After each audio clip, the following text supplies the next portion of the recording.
Ya, baik, selamat siang semua.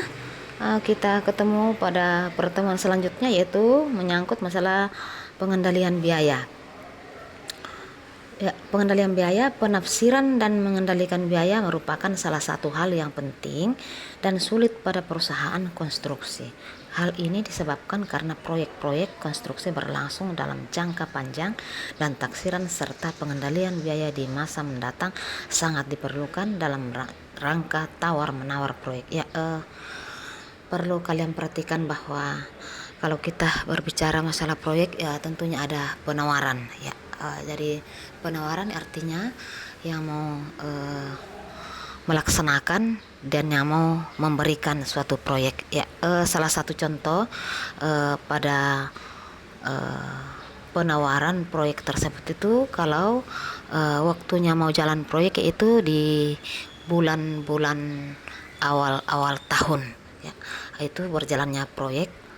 Kemudian di mana penawaran-penawaran ini tentunya terdapat di kantor-kantor PU. Jadi semua proyek-proyek masuk pada saat itu, pada awal tahun, dan ada waktunya pengumuman siapa yang gol, siapa yang tidak gol. Itulah pada saat penawaran itu tentunya dipahami bahwa untuk penawaran ini memang juga kita perlu tahu bahwa penawaran itu sangat penting bagi kita untuk sesuai dengan kemampuan kita, kemudian sesuai dengan dana yang ada. Tentunya kita menawarkan suatu tawaran yang sesuai dengan kemampuan kita di dalam pekerjaan tersebut. Sehingga kita berbicara tentang pengendalian biaya. Berikut ada pun juga pengendalian biaya ini tentunya ada tujuan pengendalian biaya. Apa tujuan pengendalian biaya sehingga kita perlu laksanakan di dalam suatu pekerjaan? Tentunya diketahui bahwa tujuannya dari pengendalian biaya tentunya adalah sebagai berikut. Yaitu pertama, ada tujuannya. Pertama, yaitu untuk membatasi pengeluaran klien dalam jumlah yang disetujui secara sederhana. Ini berarti bahwa harga tender dan rekening akhir harus hampir sama dengan estimasi.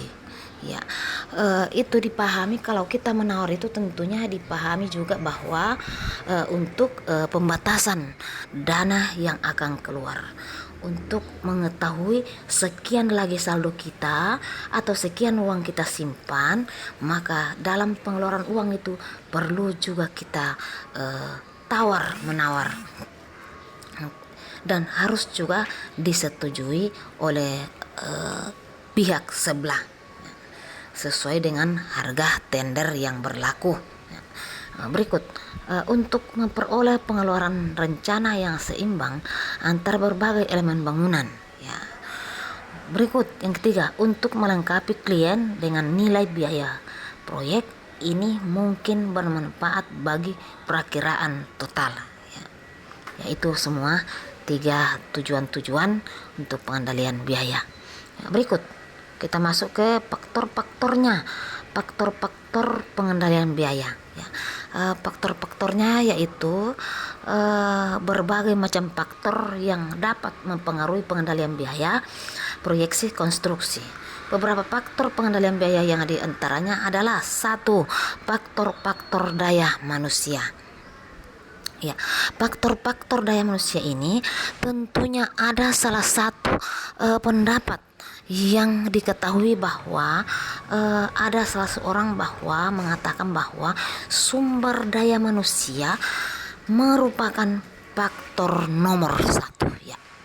Jelas kita pahami bahwa dari sumber daya manusia itu adalah di nomor satukan. Yang kedua itu adalah dana. Kalau sudah ada manusianya untuk mau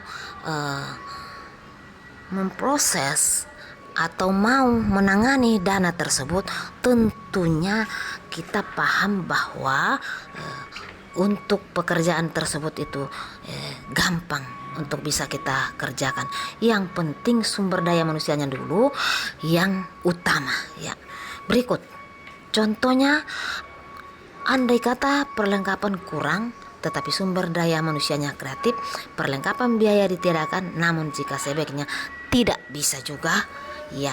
Kalau manusianya kreatif, perlengkapan bisa ditiadakan, namun jika sebaliknya tidak bisa juga ya. Berikut, sumber daya manusia harus terus ditingkatkan kualitasnya sehingga dapat lebih menguasai bidangnya, khususnya mengenai pengendalian biaya.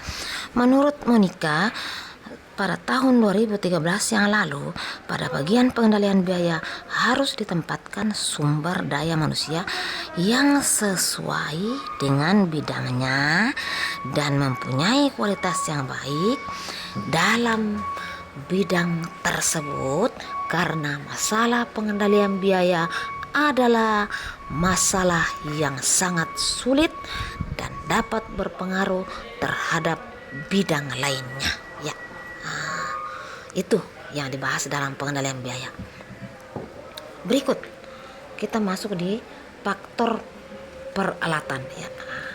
Jadi semuanya berkaitan ini, faktor peralatan ya. Faktor peralatan, pengendalian biaya merupakan suatu kegiatan yang membutuhkan tingkat efisiensi yang tinggi. Dalam arti di sini dibutuhkan beberapa perlengkapan yang menunjang. Dalam mengevaluasi dan memeriksa arus biaya dalam proyek, menyatakan bahwa dibutuhkan beberapa alat pendukung seperti telepon, komputer, dan lain-lain sebagainya. Ya, itu sangat mutlak. Tentunya setiap pekerjaan dimanapun tentunya kita paham bahwa harus kita mempunyai handphone untuk komunikasi baik keluar maupun komunikasi atau informasi-informasi yang penting bagi kita atau bagi perusahaan. Jadi untuk keluar atau untuk menerima dan mengirim. Begitu pun juga komputer ya. Ibu rasa kalau memang kita tidak mempunyai suatu peralatan, sementara sekarang itu zaman edan atau IT, tentunya tidak bisa lah kalau tidak ada komputer. Tidak mungkin kita masih kembali zaman dulu, yaitu menulis dengan tangan. Wah payah ya. Berikut, peralatan ini dapat mempermudah bahkan dapat membantu dalam pengendalian biaya seperti dijadikan multimedia sehingga proyek manajer hanya tinggal sebagai navigasi yang mengendalikan alur garis miring sistem yang telah dirancang ya. Untuk pencapaian informasi mengenai arus biaya secara lebih cepat diperlukan suatu alat penunjang komunikasi. Kecepatan penerimaan informasi ini banyak berpengaruh terhadap pengendalian biaya, karena jika tanpa alat penunjang komunikasi akan mengakibatkan informasi mengenai arus biaya terhambat atau terlambat, maka proses pengendalian biayanya ikut terhambat dan dapat berpengaruh besar pada pelaksanaan proyek ya. Jelas kalau kita berbicara masalah biaya, kalau ada proyek kita jalankan atau pekerjaan apapun lantar terhambat di biaya, tentunya sangat berpengaruh di pekerjaan tersebut, sangat mempengaruhi pekerjaan-pekerjaan yang kita rancang ya. Baik, demikianlah materi pada siang hari ini. Sekarang ibu langsung berikan tugas sekaligus supaya tidak rempong. Ibu langsung berikan tugas dan langsung dikirim sama ibu kalau linknya belum bagus, kalau dia masih bermasalah. Ya, nomor satu,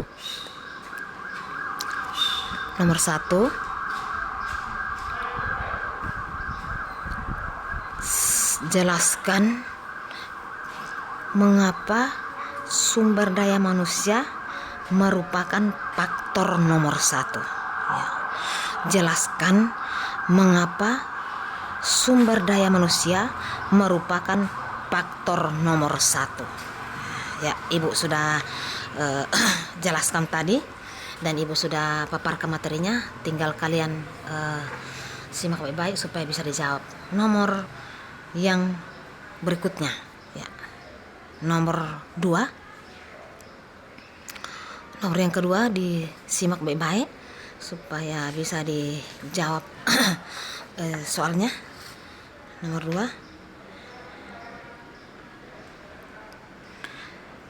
sumber daya manusia